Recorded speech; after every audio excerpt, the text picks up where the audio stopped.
بعضی موقع‌ها دلم میخواد فرار کنم.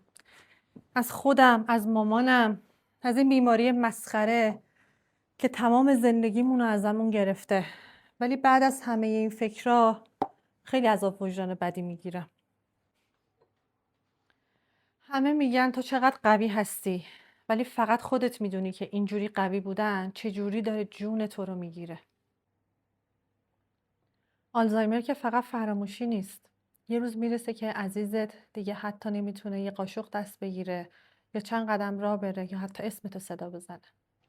گاهی وقتا که میبینم مامانم یادش نمیاد بهش حسادت میکنم. چون اون یادش نمیاد ولی من یادم میاد. چون اون این درد رو حس نمیکنه ولی من با تمام وجود هر روز دارم حسش میکنم. گاهی وقتا بیشتر مراقبا تنها میشن، نه چون خانواده بدی دارن، به خاطر اینکه کمتر کسی طاقت دیدن واقعیت رو داره.